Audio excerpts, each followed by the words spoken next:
Hello viewers and welcome to InfoGist TV. The Minister of the Federal Capital Territory, Wike, has arrived in Port Harcourt, Rivers State. The spokesperson for Wike in a video said his principal had arrived in Port Harcourt. Nyerisi has landed in Port Harcourt, he said. This comes after the Supreme Court on Friday ruled in favor of the immediate past governor of Rivers State, Wike. The Supreme Court stopped the Central Bank of Nigeria from releasing monthly disbursements to Rivers State until a lawful appropriation law is enacted under the Martins Amehule speakership. The Apex Court also declared the Rivers local government election illegal, reacting. Wike in a viral video said God has honored him. Meanwhile, the past governor of Rivers State has made a statement saying that the Supreme Court ended impunity in Rivers State.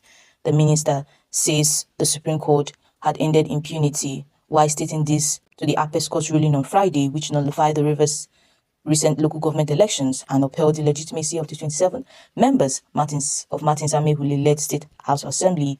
According to him, the decision of the highest court of the land has effectively ended the reign of impunity in Rivers State.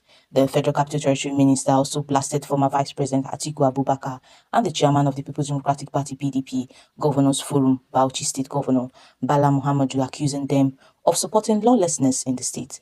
According to the minister, Governor Similayo Fubara of Rivers State has no choice but to fully comply with the Supreme Court's verdict, stressing that it represents the final legal authority on the matter.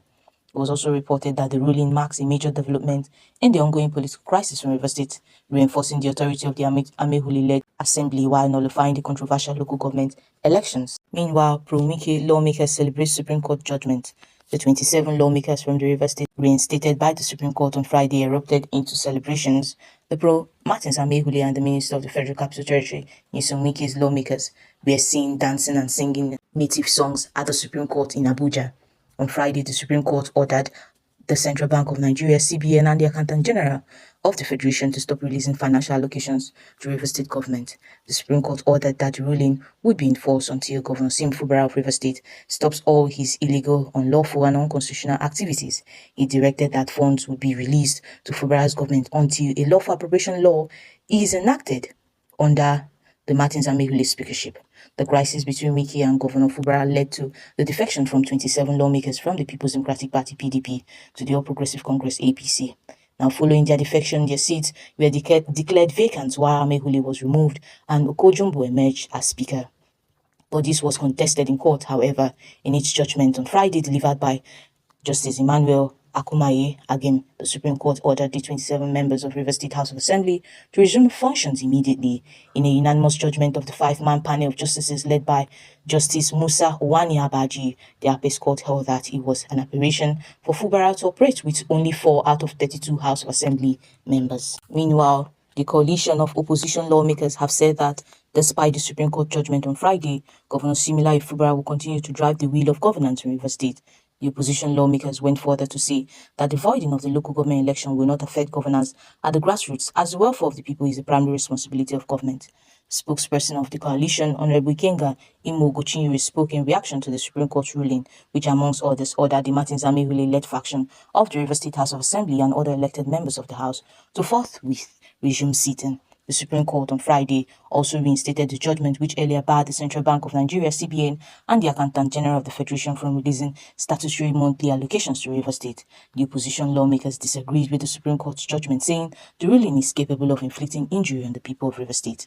Gochinyere reinstated that the Supreme Court did not deliver judgment on the legality of the decampment of the 27 Pro-Wike lawmakers to All Progressive Congress (APC) as the case was pending at the appeal court.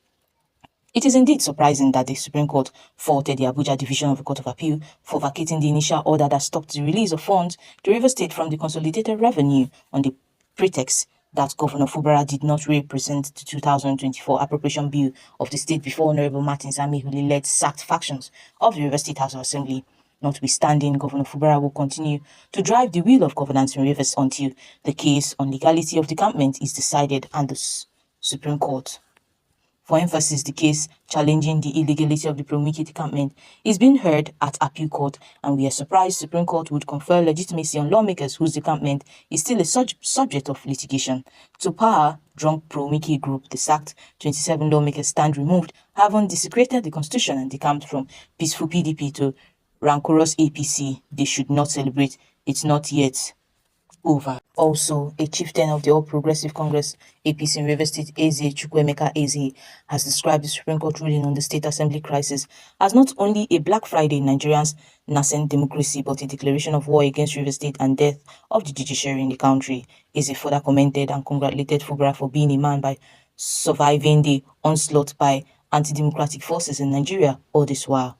It was also reported that the Supreme Court ordered that the Central Bank of Nigeria, CBN, should stop the release of funds to Rivers State government forthwith until a proper House of Assembly is constituted. The court also ordered Martins Amehuli to resume sitting immediately with all elected members. The court was ruling on 5 appeals before it concerning the dispute in the State Assembly.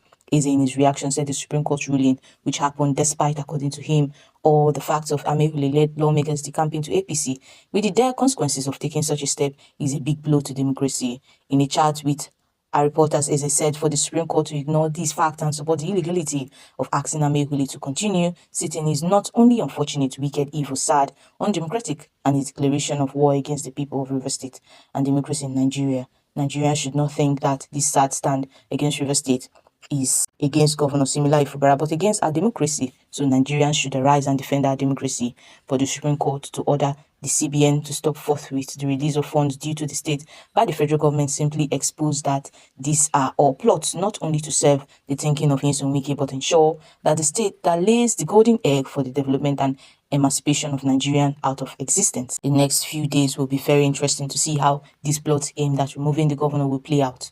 No matter whatever may be the outcome, Fubara have fought a good fight by exposing how one man wants to stifle the development of the state and pocket the common patrimony of the state into his pocket. In his reaction to the court ruling, Minister of the Federal Capital Territory, Nyesom Wike, had said that Governor Similayo Fubara has committed an impeccable offense. The erstwhile Rivers governor said it was unheard of where someone would say that 3 people will constitute the state assembly to make law for the entire state. While also the said Supreme Court has ended impunity in Rivers State, however, the coalition of opposition lawmakers said that despite the Supreme Court judgment on Friday, Governor Similayo will continue to drive the wheel of governance in Rivers State.